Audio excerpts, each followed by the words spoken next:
Yes. Crunch commentary. Who's ready to talk about romance? Our favorite TV couples that, caveat, we both are familiar enough with, or we're going to pitch to each other for fun. Maybe if it sounds interesting, we will watch the source material. Who And knows? Who see if knows? we fall in love with the couple too. Because even though we're going to have some like funny downgrading of couples, these are overall couples that we like, we appreciate on some level. There's some charm. We can see it. One additional caveat. There are some couples you're going to be like, "Where is my X and X?" Right? It's probably because we both haven't seen the show. In some cases, we took the couple off the list because I'm going to subject Violet to the show. And one example may or may not be Emily in Paris. Oh yeah, that one.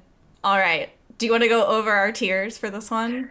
Sure. Let's start with the top tier. I don't think it needs any explanation. OTP, unless you're extremely not online, OTP stands for one true pairing / endgame. Next level, I ship it. So I would say these are couples that are dear to our hearts, but we don't necessarily hold them in as high regard as we do for an OTP couple. We're not rabid about it, but they're great together and we like them. Middle of the road, we have mayonnaise. This has layers to it, pun intended. It's just there. It's not sweet, it's not spicy, it's not salty. It's just there and a lot of people are fine with it. Getting into the lower two categories here, we have double date nightmare. So we would not want to be stuck at a restaurant with these two.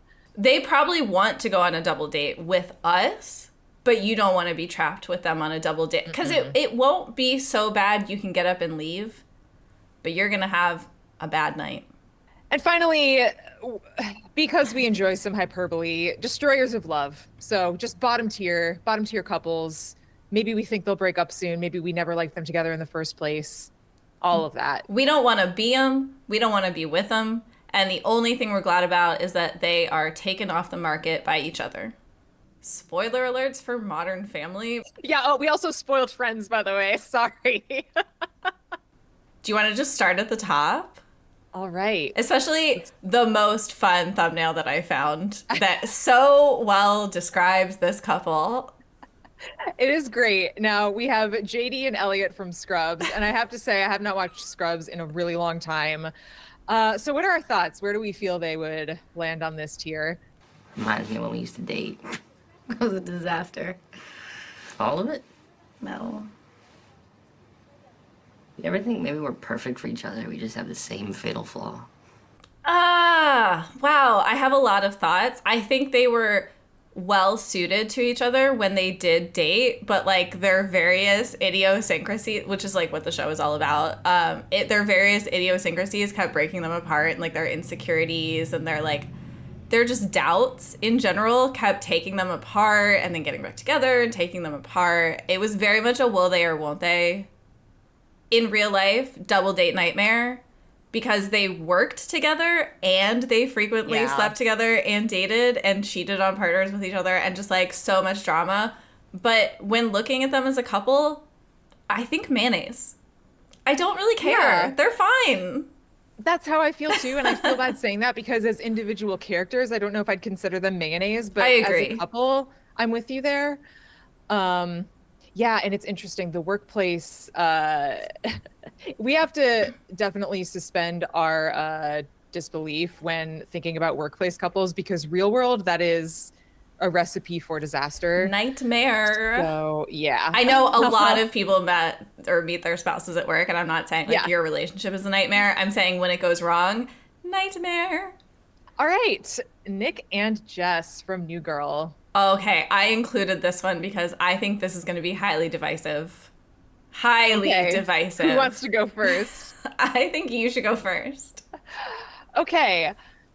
The chemistry, I would say, is off the charts. That first kiss it's is hot. like it's hot. One of the best first kisses on TV. Fight me. I think it's amazing. Good night, Nick. Good night.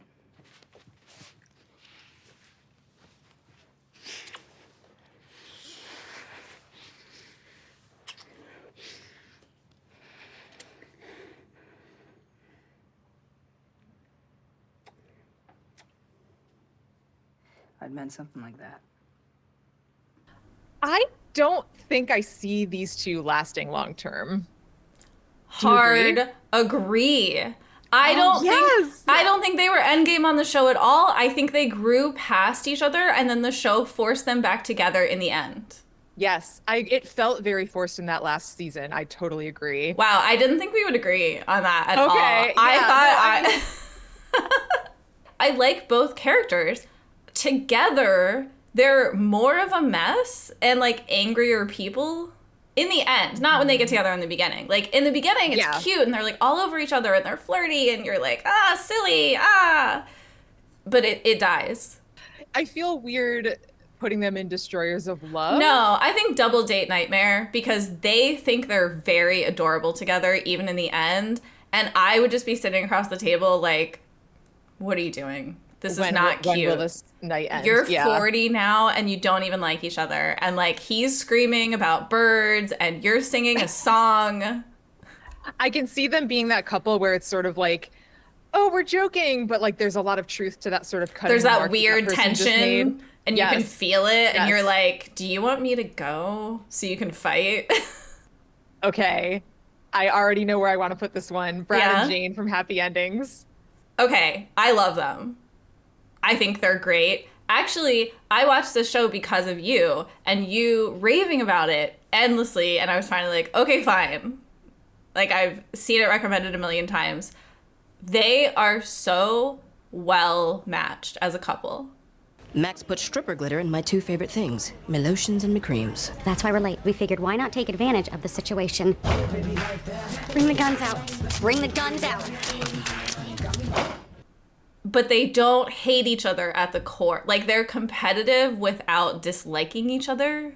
They have a playful rivalry without it being that what we just talked about of, oh, it's playful, but I really am actually fucking mad at you. No, it's all for funsies. Mm-hmm. And they're very much a team, which I like. Yes, absolutely. And it's not, they completely eschew the stereotype of like one partner being sort of like a lazy fuck, usually in the relationship, and the woman has to sort of like build him up. I think we're going to agree on OTP because I wouldn't put them with anybody else on the show. 100%.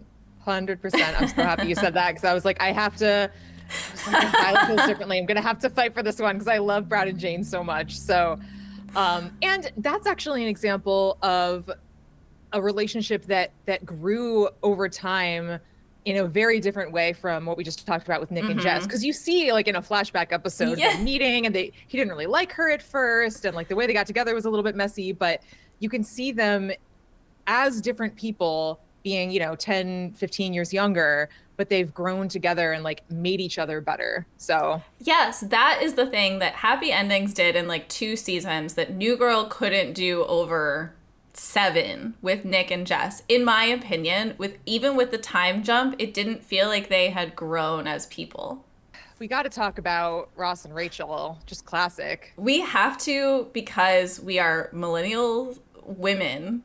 The term Ross and Rachel has transcended the show even. It means something to be like a Ross and Rachel couple, right? Lobsters. Well, that's what Phoebe wanted it to mean, but like...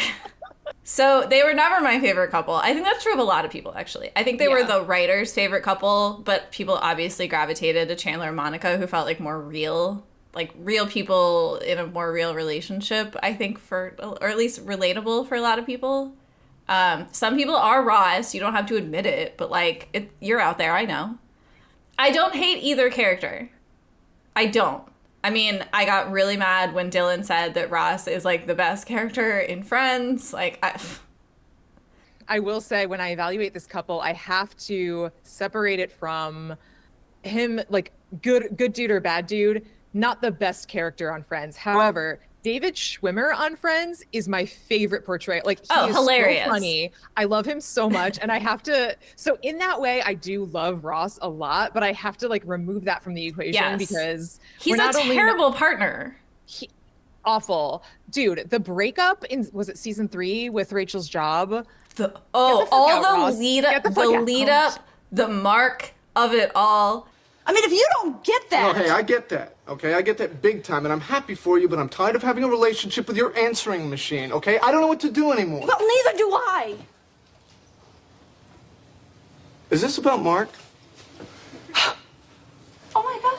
Still makes me rage of like, is this about Mark? No, it's not about fucking Mark, you fucking asshole! And then for the series to end with her giving up a massive career opportunity. when Literally. Okay, why couldn't he have gone to Paris with her? He has achieved so much in his career already, and it would be a way of him showing, hey, like, I now understand, I value your career, it's your turn, let's go get you that important job that you've always dreamed of. But no. Literally, her life goal, she got it.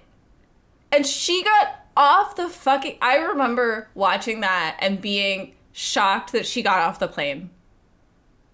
Get back on that plane, Rachel. Get back on that plane. That was a real low point, I think, for millennial women. You heard it here first. Ross and Rachel on Friends is solely responsible for the perpetuated pay gap between men and women, okay? That's exactly what I said. Using those exact words. That's exactly what I said, actually. Verbatim. So I say destroyers of love. I'm going to put it out there. At first, I was like, are they that low? But I feel like we've riled each other up, and I'm with you. So let's do it. He made Rachel a less likable person. He did. Okay, we're going to skip the next one because it's a pitch, and I'm going to save those for the end. We'll move on to another, I guess I'll say, like, classic TV couple, maybe? Yes, from Gilmore Girls. And it's interesting, we unlike the Ross and Rachel side of things, we didn't go the path most traveled in terms of couples that are discussed on this show. We went with Lorelai and Max. I think this was a really significant relationship for her character and like in the arc of the show. Because I think it showed us so much about where Lorelai was versus where we had thought she was. Are you scared yet? Not yet. Are you scared yet? Still good. Are you scared yet? You know, you're very annoying in a movie. I know. I think it's very important that you know my faults as well as my many attributes. Very thoughtful of you. It is, isn't it? Because as you know, you can get very carried away by your many attributes. And suddenly find yourself thinking, my God, this woman is absolutely perfect.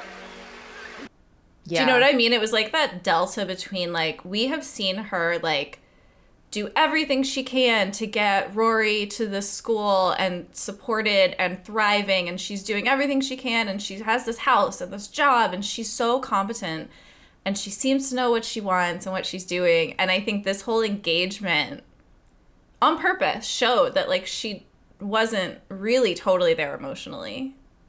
Yeah, it kind of was there may have been signs before this too, but it was sort of the beginnings of our perspective changing and realizing Rory wasn't necessarily like parentification there, but there were times when Rory was more in that, like, I'm going to support you emotionally. She felt more like the parent and Lorelai felt more like the daughter. I think the tension was he wanted to move faster, have like a real progressing relationship with her. And I'm going to use this phrase a lot because I've now fully understood it and like watched it happen. His light was on and hers was not. His light was on. He's like, you got a kid? Great. You got a great kid. You've got a house. You've got a life. I want to like do this with you.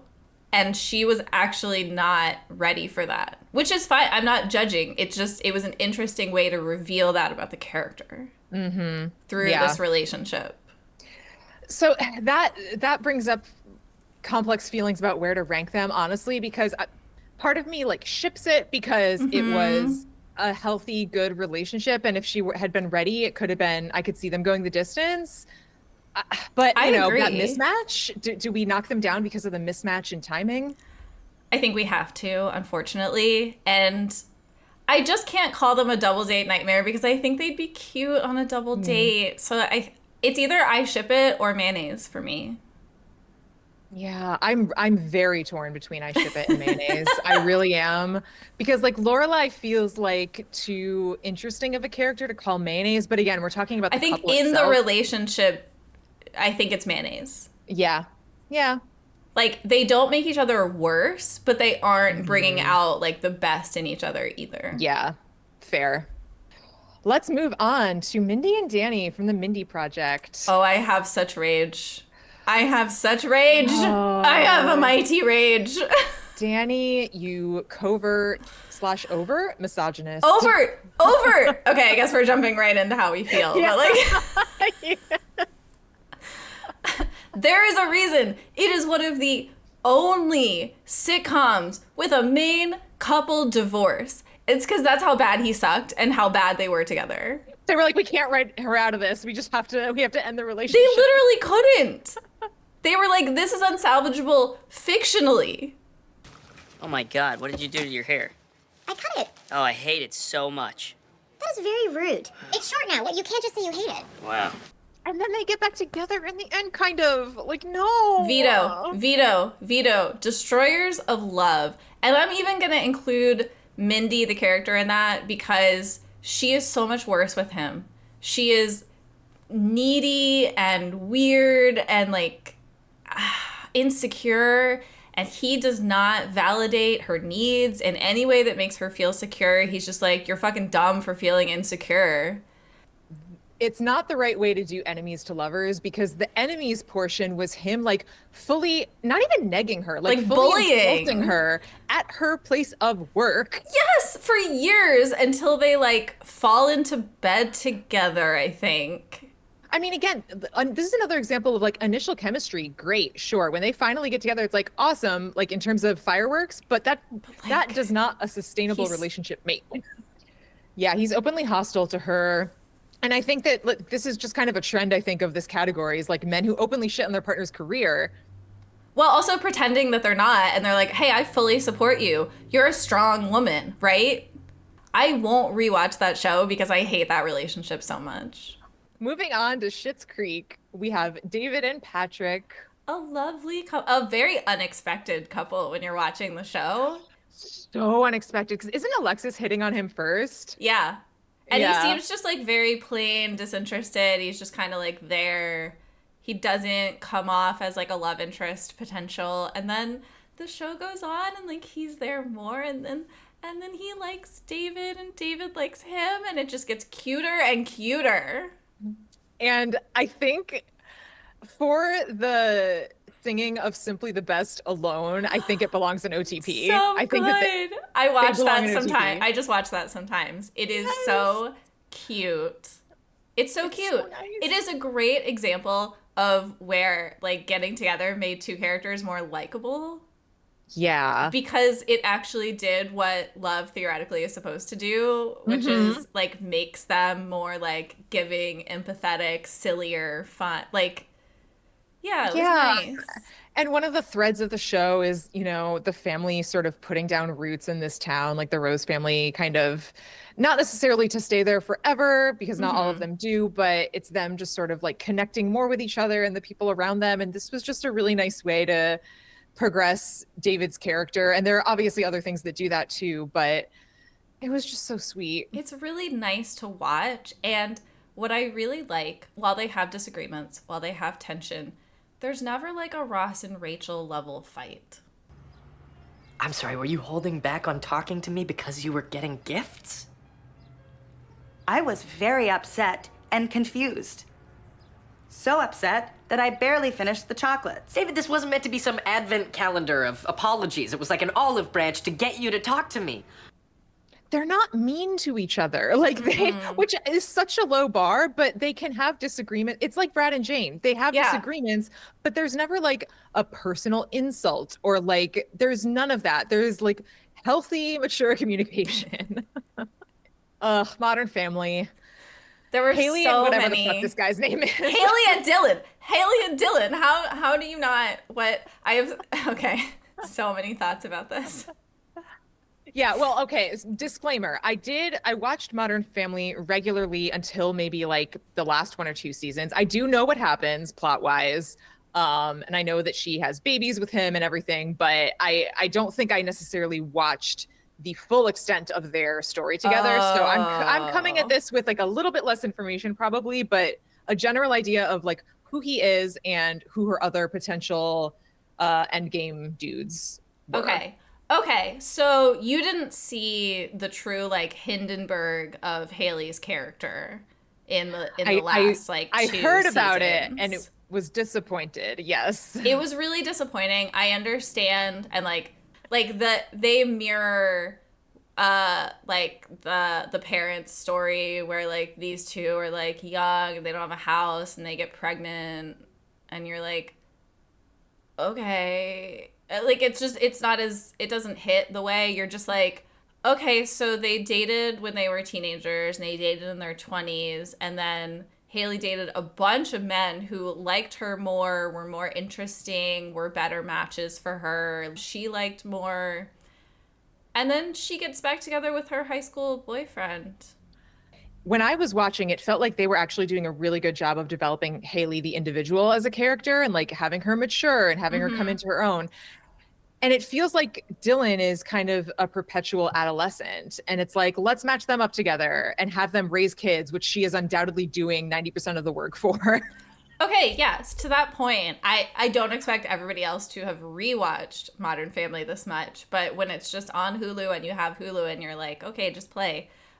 So at one point, Haley dates Rainier Storm, who is Nathan Fillion, by the way. Yeah. And he proposes and she says no, and they have like a very mature conversation about it where she's like, that's not actually what I want at this point. And then she dates like the professor, who I think also wants to marry her, and she's like, well, I don't think this is the right match. Yeah, it's so weird. And then it just seems like after my favorite silly boy Adam Devine, after he left the show, it seemed like they gave up because he was undoubtedly her best match. I really thought they were going to end up together.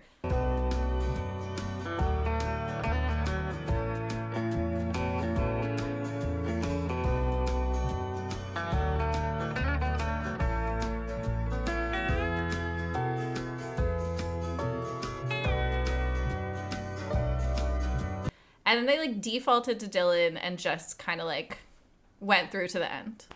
And writers, I just want to talk. You know that it's okay for a character to not be in a romantic relationship at the end of a series, right? Like that didn't have to happen. Yeah, I think it's an example, and this is a separate rant that we'll talk about sometime. I think it is an example of, yes, when you start something, you have an end in mind, but you have to grow the vision as the stories grow and as like new characters come in. You can't hold too tight. I feel like, yeah, Modern Family gave up on Haley. So I think Destroyers of Love. Yeah, I was going to suggest Double Date Nightmare at first because I don't want to be on a date with them, but it does, and it's kind of funny that he's in a heart costume and we're putting him in just this is one of the cutest episodes, and I really like this picture of them, and it's when they're still teenagers and they've broken up, and he's like, he shows up as a giant heart, and it's just funny. Yeah, it was a great relationship for her teenage years. I agree. They should have kept playing it for comedy. All right, well, moving on to Psych. Oh my God. Jules and Sean. Okay, this is a minimum I ship it. They are so cute. Do I think they're perfect together? Maybe not. Maybe they are not end game for each other. I can accept that. I was going to come out of the gate with I ship it. I think that they're a perfect match for that tier because I love them together. They're so cute. They're cute. What am I waiting for now? All I know is that I don't want to miss out on the prize. What are you trying to say, Sean? That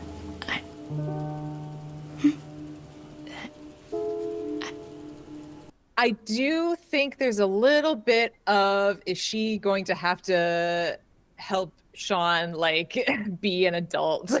I don't know. I get that. I think a little bit. But he's already a full adult. I mean, what I like about it is, yes, he's extremely silly, but like he is endlessly clever in like figuring out ways to like get things and get what he needs. I think the big thing would be like, can she vibe with that? Because that's how he is, instead of trying to be like, well, now we're together and I'd like you to be more like straight-laced. Yeah. Have you, so I have not seen any of the movies that came after the series ended. Have you seen any of those? No. Okay, so before anybody yells at us, maybe Yeah. there's crucial plot points in the That's movies that we've true. missed, but we've only watched through the end of the actual TV series of Psych, Where they so- are together. And then someday he'll have his own Juliet, and her name will be Juliet, and she'll be Jamaican. And together we'll be one big giant frosted black and white cookie. And we're gonna have dogs, all rescues, and kids, probably before we're 60. Oh, wait, before 60? Oh, just marry me so that I can show you how amazing our life will be together. Overall, I think it's one of those things where they could be a really strong pair or a really toxic pair. And they tend on the side of strong, but they could cross over. Yeah. So yeah, I think I Okay. ship it. But if All right. if other characters came in who were more perfect for them, I would be open to it. All right. Going on to Community. Jeff and Britta. Okay, another one where we could have chosen a lot of couples, and I specifically have. chose this one because, well, one, age appropriate more than other couple Dude, options I on the was show. gonna say, at the very least, it's not Jeff and Annie, so they get points for that because I fucking hated that. I don't like that. I like when it's played for laughs, but once it gets serious, I don't like it because Yeah. she's like 20, Jeff, and like you're a con artist. Like don't do this. She might actually even be like 18 or 19 when the show starts. I It think is, the but I character. don't think they like get to anything. Anyway, it's Okay. still Yeah. it's still not Yeah. good. I like Jeff and Britta together sometimes. And then other times I'm like, girl, you can do so much better. Again, they have chemistry in the first season Yeah. when they first hook up. Too much sexual tension, damn bursting. You know, it would totally serve them right if we did it here in the study room. Oh my God, could you imagine? I can't stop imagining. Neither can I. I don't see them as toxic necessarily, but I genuinely just love them together as friends and part of the show title coming at you, a community together. Like really, I see them as better friends than they are. Like, I don't think anything is necessarily added by them being together. See, I think that them being together, if we had ever seen him be vulnerable with her, I think it'd be like, oh wow, they could be Yeah. like really best friends on like a deep level, and then they could also like find each other hot. I don't think the show ever explored it because it's not really about romantic relationships and we weren't really going there. But I think they had so much more potential for that kind of like deeper relationship between them and like the fun they Yeah. could have with like a deep understanding and trust. Okay, well, if I'm the fun police, then you're director of Funland Security. Oh, good. More of this. More of what? What do you think? The constant bickering. It was cute at first, but, well, Abed explains it best. To be blunt, Jeff and Britta is no Ross and Rachel. Your sexual tension and lack of chemistry are putting us all on edge, which is why, ironically, and hear this on every level, you're keeping us from being friends. I am torn between shipping it and mayonnaise.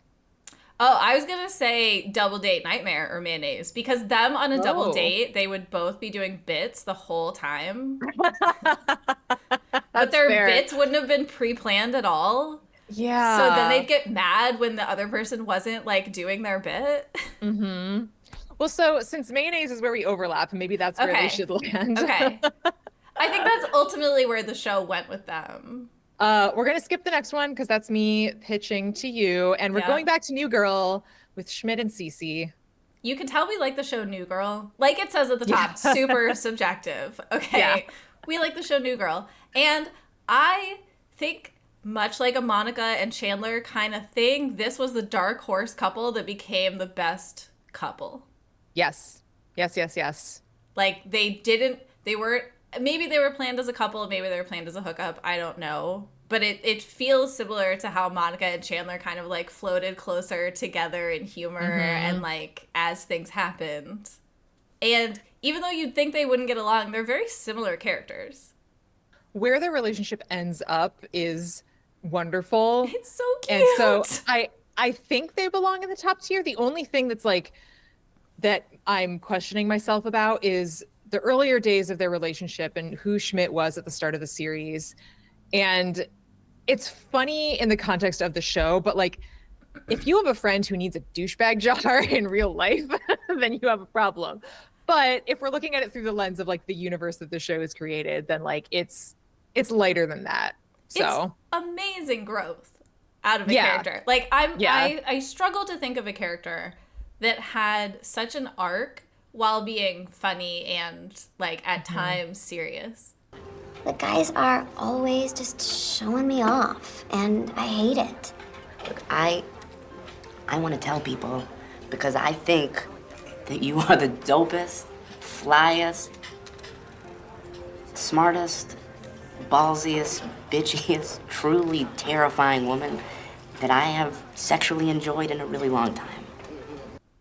He really went from like 100% fuckboy to this like adorable girl dad and husband and like who takes care of his family in their house, and like it's just nice. Yeah, and even the picture that you chose with I love their wedding. Their wedding is like, so the type A planner in me was like devastated by that episode. Because I was like, he's not even able to, he's stuck on the plane. It was endlessly frustrating, but it was pivotal to, or it was like a really key moment in the character's growth, because it didn't matter that he, like, normally he's all about the sort of ostentatious, like, look at the Tinfinity party. Like, he's very all about those elaborate parties. And like, it didn't matter that he missed the elaborate party. They had a small, beautiful, intimate wedding, and it was very cute. And he wasn't there because he was trying to do something for her that she hadn't even asked for, but she really wanted. And like, sure, they miscommunicated, but that's because he wanted to surprise her. And like, putting them with anyone else on the show, no, don't do it. No, absolutely wouldn't have worked. Unless it's a classic Cece and Winston mess around. They are the best pranksters together. The best, worst pranksters together. Oh my God, I need to emotionally prepare for this next one. I need to emotionally prepare. The picture you chose. Oh my God. Casey and Joey. Okay, so this is one I'm less familiar with. Like, I know of it, I watched enough of it, and I know what happens. Like, I know the beginning and I know the end. And I know her other options. It was such a core, it was a pillar of my life at the time. I was deeply invested in Dawson's Creek, so I have a lot of feelings about this. I think, if I'm not mistaken, this is the picture from when he's like, I remember everything. The snowflakes that you have. You're walking down the hallways at school. I was annoying you as per usual. I said, look, Pacey, I just found my mother's bracelet this morning, so why don't you cut me some slack? Remember that? I remember everything. Pacey. But I do have really complicated feelings about this couple, actually, because there was obviously a lot of controversy on this show when she ends up with Pacey instead of Dawson. I think that was the right move. I actually like them together at the end. So like, I think that they took that in a good direction. And it's hard because most of their relationship that you see is when they are in like high school or early college. Right. So like, it's hard for me to be like, he sucks for this reason. But there is a moment that I cannot ever forget when he is going through his own shit and they're at like prom or something, and he fucking yells at her in front of everybody that she makes him feel like he is nothing, because he literally says that verbatim, because she is like, she has all these accomplishments and he's feeling inferior and inadequate, and he's going through his own shit, and instead of like dealing with it, he yells at her in front of everyone. And I felt that in my gut. I was like, oh my God. That stupid Pacey forgot the limo and ripped the dress and messed up the corsage. I told you I didn't care about any of But that. I want you to care. I want you to care. I don't want you to just accept it like that's the way it's supposed to be. We are not trapped on this boat. You and I are trapped in this relationship. I can't take it anymore, Joey. When I'm with you, I feel like I'm nothing. I feel like I'm nothing. Now, granted, again, he's in high school, but like, that cut me deep. Wow. It was really bad. It was really bad. That's pretty bad. And I mean, if we're...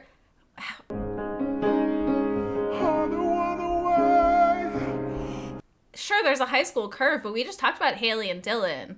And while they broke up a bunch, it was never because he was like an asshole to her like that. Yeah. But I do, they have such good chemistry. I do like that they ended up together. I could potentially see them lasting. It sounds like you ship it. I think I ship it. I don't see them as OTP. I don't either. think. I don't. Yeah. I think, based on what I know about the show, I think they could have ended up with other people, and it also could have been good. Yeah. Let's ship it. If Pacey goes to therapy, yeah, then maybe they could be We kind of good. trust that by the end of the show, there has been that emotional growth to some point. Leslie and Ben. Okay, if any person on Earth doesn't like this couple, get the fuck out. Get the fuck out. This is how you do enemies to lovers. Oh my God. I will say, in the beginning, is she too mean to him and it makes me uncomfortable? Yes. Yeah. Yes. Yeah, it's like unprofessional. But they're not dating. She's being Yeah. unprofessional and shitty and kind of a bully, and I don't like it. But I think she kind of starts out the show harder in a lot of ways, and then they like show her growth as well. Totally. And I'm really glad that I forget what season he comes in. Is it 2, maybe 3? I think it's 3. But I'm so glad that he didn't come into the show at the beginning, because I don't know if you've ever rewatched season 1 of Parks and Rec. Yeah, I hate it. They did not know what to do with that character. They were like, female Michael Scott, who's just kind of like bumbling and whatever. Like, let's do that. And it doesn't work at all. When I go through these doors, I need to be on, like the White House press secretary. Are you ready? Yeah. Okay, here we go. It's locked. And then they finally were like, oh, let's make her really competent and like sincere, actually. And that worked so much better. And so I'm glad that he came in after her character was like in the right sort of lane. Like she was, she's, yeah. I feel like at that point she's like firmly friends with Anne, but she hasn't generally grown. Like she's opened up to Anne, but she hasn't learned yet how to like open up with more people. And that's kind of her story on the show, good and bad. He is actually really earnest and she's actually really earnest. And when they find that in each other, it is so cute. Oh my God. There is not a better wedding vow than I like you and I love you. Shut the fuck up. And then I came here and I realized that this whole time I was just wandering around everywhere, just looking for you. You're all I need. I love you and I like you. I love you and I like you.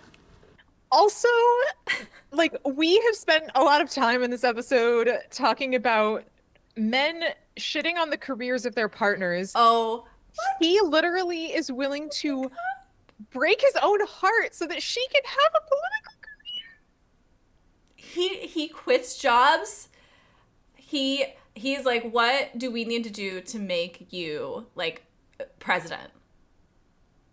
And the Littlest Park episode when they're trying to be apart, and she's like, I think about you all the time. I feel like people love this because it, as we've talked about, it is so rare to see two characters who genuinely like each other as people. Not in the beginning, that's fine, but like come to like each other as people and then love each other on top of that is really nice. I don't think there's any question. I don't think we even need to say it. We already know. We already know. I cannot imagine writing like a cuter sitcom couple. All right. I think I already know where I want to put this next one, but I'm going to reserve my commentary. I'm going to say, before I knew Leslie and Ben, I knew Marshall and Lily as like the idea of the perfect TV couple. And I don't mean like I thought that. I mean like the show literally says that a lot. Yeah. And, like they got a lot of praise for like being the couple, right? Double Date Nightmares. I was going to say the exact same thing. No way. I'm so glad. That's exactly what I thought. I was like, I am sitting here. So the first thought I had was, I would fucking hate sitting across from them in a booth at a Chili's. Like, I can't. My God. But like, I also was trying to think, well, wait, like, why are they a good couple? What makes them a good couple? And I can't think of anything. In a perfect semicircle, around not 3, not 4, but 5 different kinds of sturdy cheese-bearing crackers. You're a sturdy cheese-bearing cracker. Here's what it is. Like, they do things like pause their fights, which I think we can debate, is that like healthy or not or whatever. They prank each other. Don't like that. He basically treats her like a princess 80% of the time, which I guess is love. They're together for a really long time, which honestly seems like 50% of their like great coupleness in the show is just because they haven't. Dude, it feels like a sunk cost fallacy situation. Like, because again, I'm like, okay, I can think about when they met in college and it was cute, but I'm trying to think, like, do they have particularly strong like communication? I mean, they have sort of like inside jokes and stuff, I guess. No, because when they break up in the show, it is because they literally should break up because their lives are diverging in what they want. And he will not support her dream. And she's like, that's fine, but I have to go. And then when she comes back, it's like, I missed you so much, / I failed at my dream, so let's get married. It's fucking Pam coming back from art school all over again. Oh my God, it is. The reasons that we've put the other couples in Destroyers of Love, they don't quite meet those qualifications, but Double Date Nightmare. I wouldn't want to go out with them. No. Oh, well, we just alluded to The Office, and the last couple on here that we are both familiar with is Michael and Holly, and I love the picture you chose. I love the picture. Yes, I guess it's contradictory to do Ross and Rachel and not Jim and Pam, but Jim and Pam are but a candle in the wind compared to Ross and Rachel's like eminence on TV coupledom. I'm sorry. Oh, Michael and Holly. Oh boy. Oh, miss you. Miss you. Okay, I'll be in my office if you need me. Bye. Okay, bye. All right, bye. One more big one. Don't go. I don't want you No, to don't go. Don't go. I think that the writers wrote a great character for Michael. Like, this couple makes sense. They're very cute together. I do see their relationship lasting long term, possibly forever. My only issue with this couple is that I think Holly helps Michael grow, and I don't know if Michael helps Holly grow. Oh, I fully agree. This feels like a couple where she's not his parent, but she's like his caretaker. There's a little bit of that. Yeah. Like, we don't see them once they have kids and like move to, I think it's Colorado. So like maybe he steps, I mean, there are sprinklings of him. There are, absolutely. Loving being with kids, and like hopefully he steps up and takes responsibility there. I turned around. I thought I could see Dunder Mifflin. Dunder Mifflin? Yeah. Wow. I just miss you so much.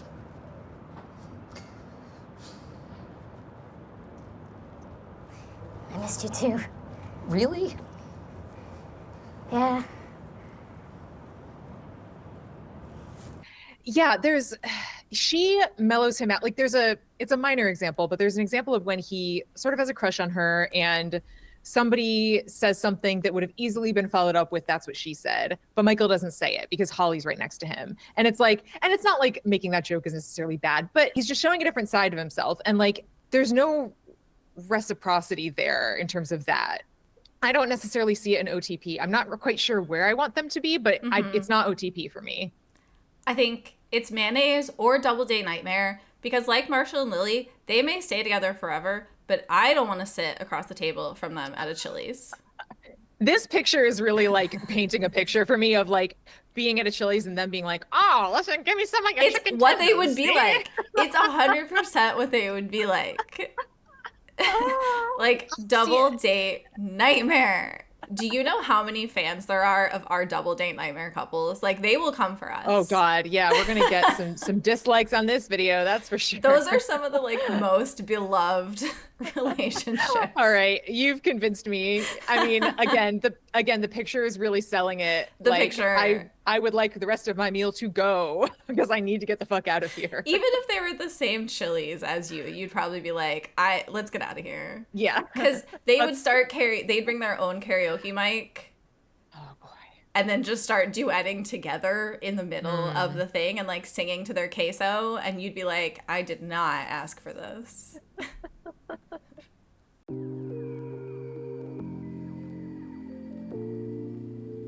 Okay, so we are talking about Michael and Alex from Roswell, New Mexico, which is the new version of Roswell, in case you haven't seen it.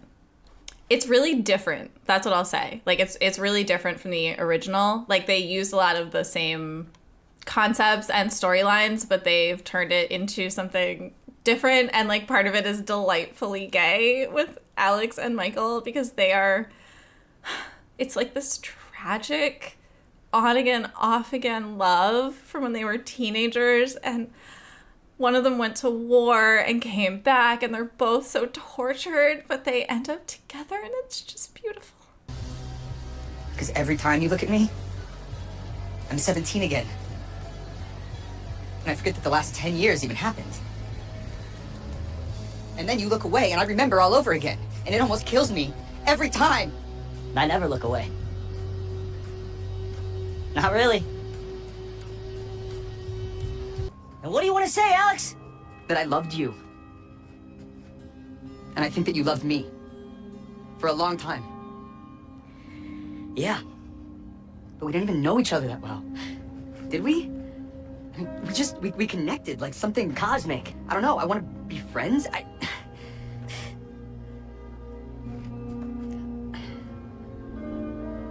I want to know who you are, Karen.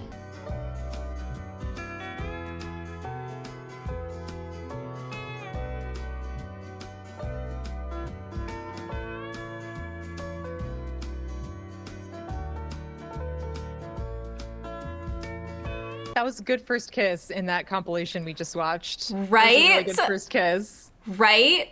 They are hot for each other. Yeah. Okay, like, the actors, A+. Here's what I really like. Part of their story that you didn't see is, like, Alex's father hates this whole relationship and the whole notion of, like, his military son, like, dating a guy or whatever. And Alex's dad attacks Michael, like, physically, and Alex defends him. And it's this whole big... And anyway, Michael's hand ends up getting crushed, and he loses his, like, baseball scholarship and ends up, like, staying in town. And then Alex goes off to war. And anyway, they come back together as adults 10 years later. Oh, this sounds very sad, but also very sweet. It is. So we don't, it's harder to rank these, but like, I just kind of wanted to pitch it because to me, they are like an end game kind of couple. I think that it's okay for us to unilaterally rank the ones that we're pitching. And then if we ever watch the actual show, we can revisit it and see if we need to adjust. Yeah. I want you to watch the show only for them. I don't even care about the main couple. Okay. All right. I'll put them in OTP. Oh boy, Rebecca and Greg, where do I even start? So just for some background, Crazy Ex-Girlfriend, it would be probably very difficult for us to do like a full-blown episode on this because it's a musical, so there's a lot of songs. But it is such a good show. I feel like it was underrated at the time. So the way that it starts out, this isn't really a spoiler because this is like episode 1 and 2. Rebecca is going through some shit and moves across the country to be close to a boyfriend that she had when she was a kid in summer camp. Okay. And in the process of tracking him down, she meets his friend Greg, and she kind of hooks up with him sort of out of convenience because she's at this party and he took her to the party and she's really looking for Josh, but she hooks up with Greg. And I don't even, part of me also doesn't want to spoil it in case you ever watch the show because it's so good. It is very tumultuous. Rebecca has, this is maybe a bit of a spoiler, an undiagnosed personality disorder. He's an alcoholic. Like, I know that what I'm describing sounds very dark, and there are very dark parts of the show, don't get me wrong, but it's very multifaceted and it's mostly a comedy, but like there are some dark parts for sure. Their chemistry. Greg, listen to me. This isn't about anyone else but you, okay? You're not second choice. I promise.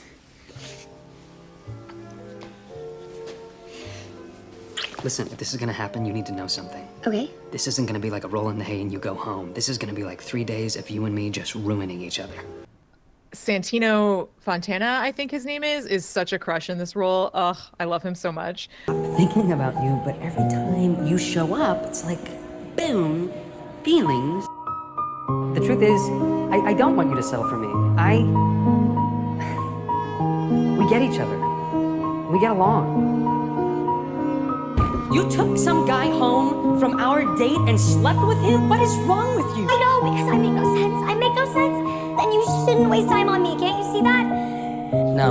Rebecca does some truly heinous things. Like, this is why the show is so good. She does some horrible things, but you don't root against her as a character at the same time. Like, she's so complex. Like, a lot of the characters in this show are complex. They do a really good job of like fleshing everybody out.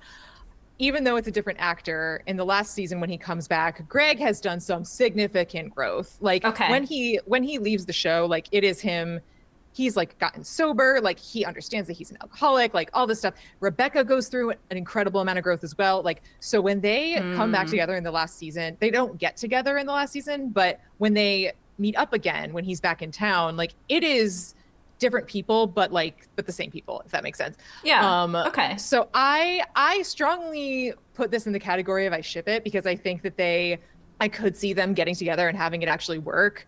Okay. But like, it is hard to put them in Endgame when like so much stuff happens before that it's like, could they get past that? I don't know. But like, in my heart of hearts, I ship them too much to put them any lower than shipping it. All right. There aren't going to be as many fan edits of this next one because it's way lesser known, and this is one that I really pulled out of my back pocket, where it's like, not enough people watch the show, not enough people know this couple. These are great actors who really did like an emotional, amazing job, and they're cute together. So she has this wall of like everything she hates, and like when she finds a new thing, she like writes another thing on the list, and he challenges her. Or she's like, I want to give you a present or something. And he's like, all right, we're going to do the things you hate that I like. And so it's her like going through the different things she hates that he wants to do. Oh, that's so nice. So that's why it's things like fun shoes and leather Jimmy, because it's him wearing a leather jacket. Like, aww. So I feel like it just kind of sums up the relationship of like, they have like 3 kids, and it's just like a family sitcom we drop in. Okay. I know we're disappointed he's grounded, blah, blah, blah, but was that not fantastic? We just grounded our special needs son for being a normal teenager. Yeah, Maya, we don't say normal? All right, for being an idiot teenager. Exactly. There's never any marital strife between the two of them. Oh. Like, even when they disagree, and they do, because they're dealing with, like, even on a sitcom, when you're dealing with, like, disability issues at school, it's going to be magnified. And so, like, they're dealing with these situations that are, like, complex, and they're fighting other moms who are trying to, like, get other things banned for their kids. And it's, but then they manage to, you see, like, have light times together still. So I'm going to say I ship it just because we only got, like, 2 seasons with them. I think they're, like, really good together, but it's so hard when you don't have a lot of course I say that, and like Alex and Michael, same thing. Yeah. It's just sitcoms don't give the depth that we need to like really buy in, I think. It's hard. It's hard to do it well. Yeah. Yeah. Last one. Last on the list, we have another Mindy Kaling joint. Never Have I Ever, which just ended recently, actually. We have Davy and Ben. So your classic enemies to lovers situation. Nice. I don't want to spoil a lot of details, like, you know, in case you ever watch it, because it's a great show, but they're very competitive. So like it opens with them sort of like being at odds with each other because they're both very academically successful. They're really competitive on a lot of things. And then you can kind of slowly see the feelings start to develop, I think, on his side first. Ben Gross's father, Howard, whom he idolized, was a top entertainment attorney in Beverly Hills. This allowed Ben Gross to dine out for years on the fact that Blake Griffin was at his bar mitzvah. And he and Davy had been vying for the #1 spot in the class every year since the 1st grade. You might call them the John McEnroe and Jimmy Connors of Sherman Oaks High School. There's a lot of conflict between her and her mom, especially in season 1. And like at the end of season 1, it's her mom wants to go spread their father's ashes at the ocean. And Davy is like stressed out and like there's something's going on where she like can't make it there on time, and she realizes at the last minute that she's like been horrible to her mom and she wants to get there, and Ben like goes out of his way to like get her and make sure that she gets there safely, and then he waits for her like while it all happens. And so after she has this like beautiful moment with her mom, she goes back and he's still waiting in the car, and he's like, I wanted to make sure you were okay. Oh, that's sweet. Okay. So they're very cute. It's a very cute high school relationship, and obviously like they break up and get back together a few times, Sure. as we've talked about. So because it is a high school relationship, I have a hard time being like it's endgame, because like they might break up in college. I don't know. But they're so good. And like I can't call them mayonnaise. So I think I have to put them in my ship it. Okay. I mean, it's fair. I think that the ones we wanted to pitch are some that we really care about and enjoy. Yes.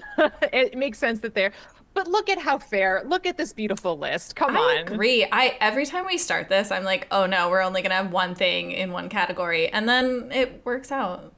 So yeah, we have made some controversial statements, putting Ross and Rachel in Destroyers of Love, putting Nick and Jess in Double Date Nightmare, along with Marshall and Lily, and Michael and Holly. Woo boy. Sorry, not sorry. Sorry, not sorry. Look, if you don't know our endgame couples, get familiar and then come back and fight us, because these couples are respect, trust, silliness, fun, liking each other. Oh. We're not asking for too much. We're really not. Given the state of this list, we are asking for too much, but Ticklefoot.